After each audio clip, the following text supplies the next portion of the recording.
Sri Parikshit said,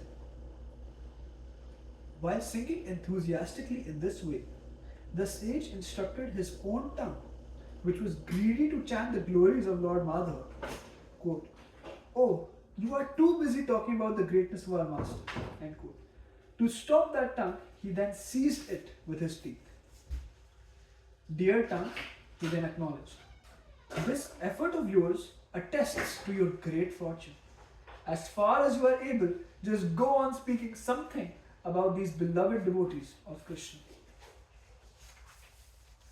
Sri Narada continued, "O great saintly Pandavas, is anyone bold enough to let his tongue describe the unique love for Krishna that each of you has, or the special mercy he bestows upon you?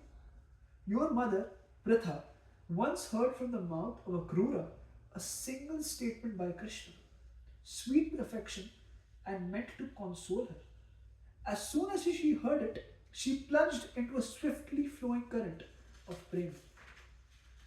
She often lamented with poignant words that could shatter the heart of anyone who heard them, and she bore the burden of love for all of you, staying tied to you only because you are very dear to Lord Krishna."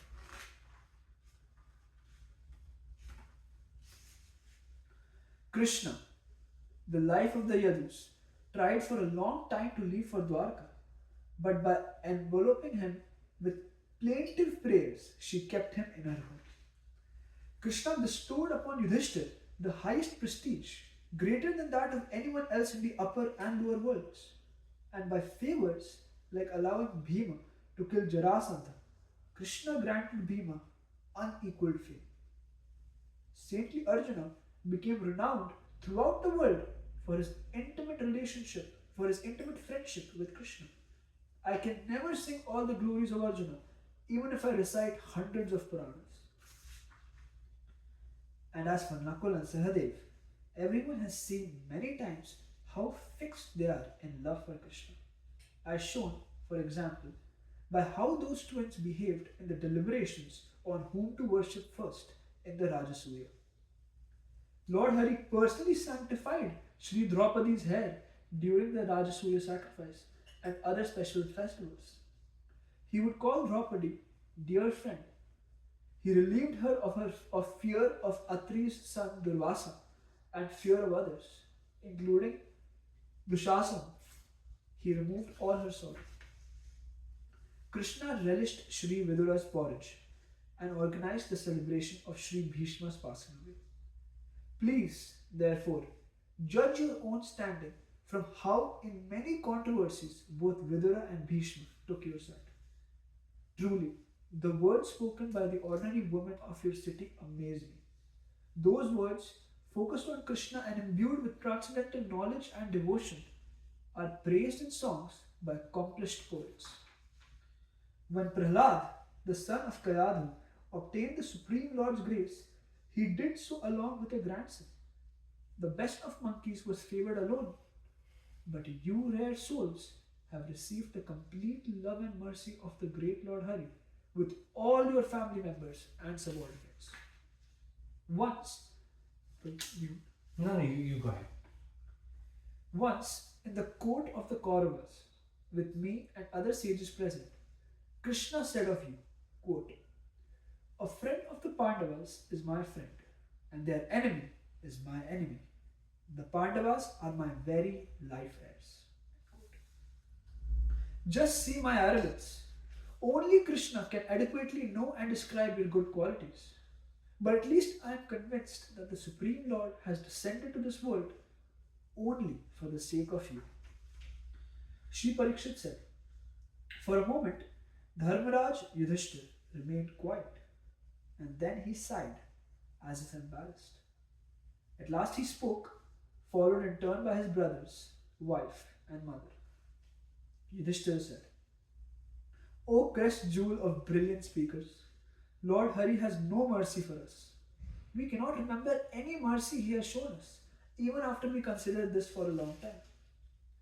If ordinary materialists see the many calamities that have come upon us, their faith and their inclination to serve Krishna are likely to wither. This would surely cause us great distress, for we have dedicated our life and breath only to Him. We would suffer like embodied creatures without food, or like fish deprived of water. Therefore, on the pretext of arranging a sacrifice, I begged him, Dear Master, please show how the fortunes of the devotees and the non devotees differ. By this sacrifice, all people will see the wonderful assets that belong to your devotees in this life and the next. Opulences all pure and utterly distinct from material assets. Then, gaining absolute trust in you, people will worship your lotus feet, become ever free of misery and fear, and achieve happiness in all respects. Now, our non devotee enemies have been destroyed, our kingdom returned to us, and our grief made greater than ever before. It is our fault that many saintly persons met their demise, including venerable teachers like Drona and Bhishma, and sons like Abhimanyu. The company of those devotees of Sri Vishnu is more desirable to us than life itself. Deprived of that association, we can no longer find any happiness. We enjoy the pleasure of seeing Sri Krishna's lotus face only once in a while, when after a long time's absent he visits us on some business. The Yadavas alone are his true friends. Living always with them in Dwarka, he is always busy satisfying those dear and supremely fortunate friends. From time to time, you have observed him carrying messages, driving chariots, and doing other services for us. But he does these things only to absolve himself of his debts to us, destroy our sins, and protect our religious principles. Shri Parikshit continued. Then Bhima, the bosom friend of the Lord of the Yadavas, laughed loudly and said, Please listen, my dear disciple of Shri Krishna. Krishna is the original source of illusion, the guru of all clever deceivers. His acts are fathomless like an ocean. We have little faith in the many crafty things he says and does. Doesn't he have all sorts of motives? Shri Parikshit said, Then, dear mother, my grandfather, Sriman Arjuna, the intimate friend of Krishna, dejectedly spoke, sighing again and again. Blessed Arjuna said, O godly Narada, the great mercy your beloved Lord supposedly bestowed upon us has in fact become the cause of our sorrow.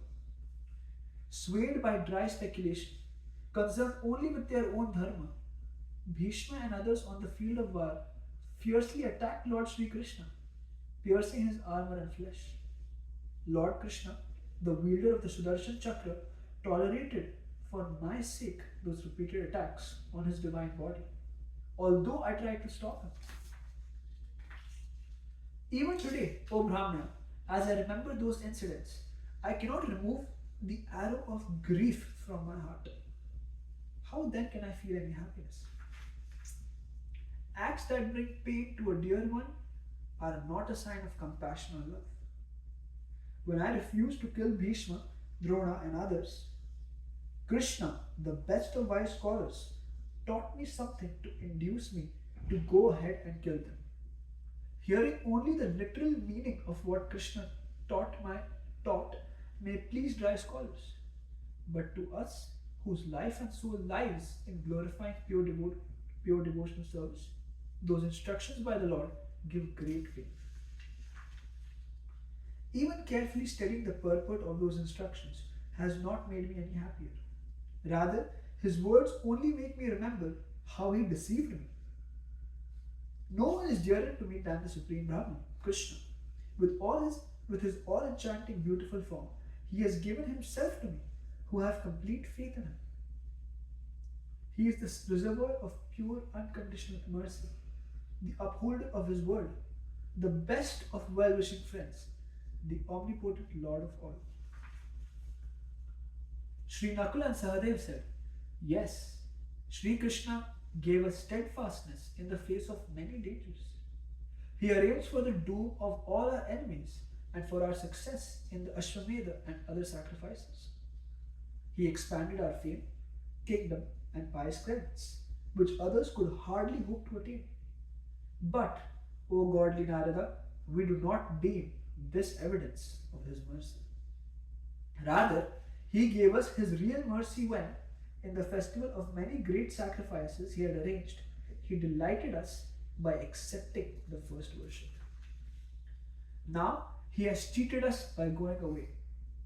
So, how can we continue to live? Before, O Brahmana, at least we had the sight of him, so difficult to obtain. Sri Parikshit said, hearing the words of the Pandavas, Draupadi was overwhelmed with sorrow. Calming herself with great effort, she spoke, crying in a choked voice. Shri Krishna, Draupadi said, so many times my intimate friend Shri Krishna saved me from shame, and so many times he killed wicked rascals like the Kauravas.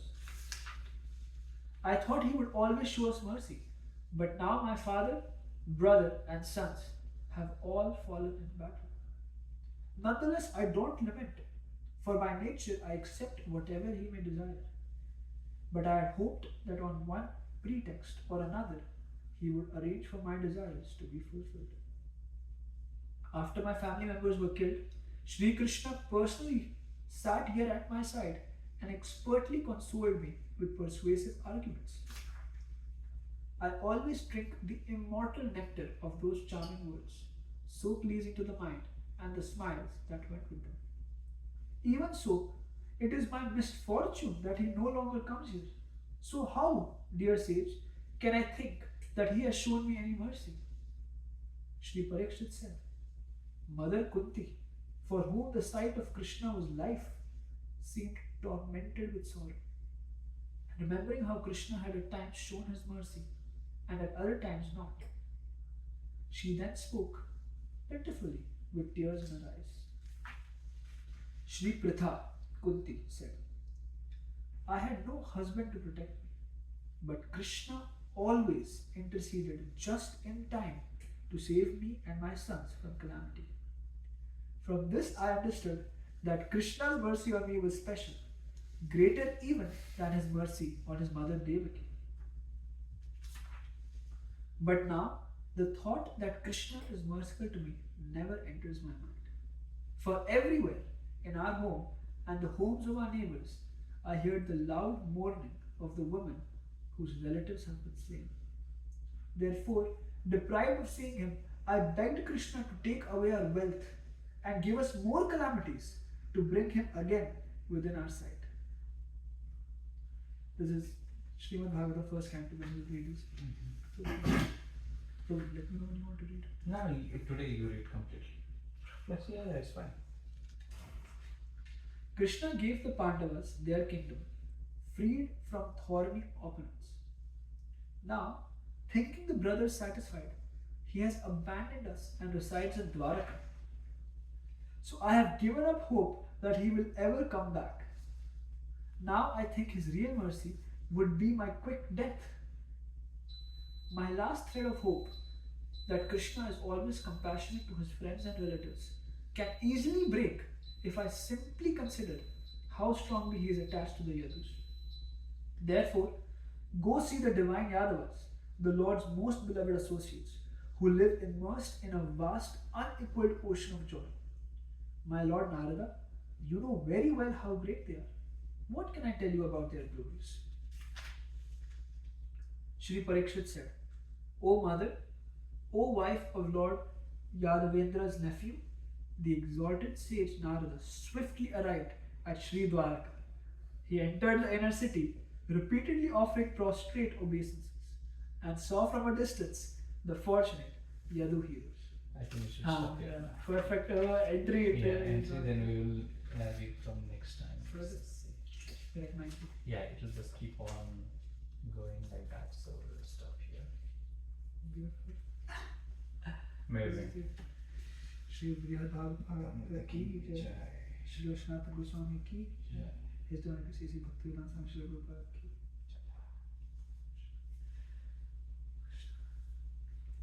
I think we will see the time and What do you you, think?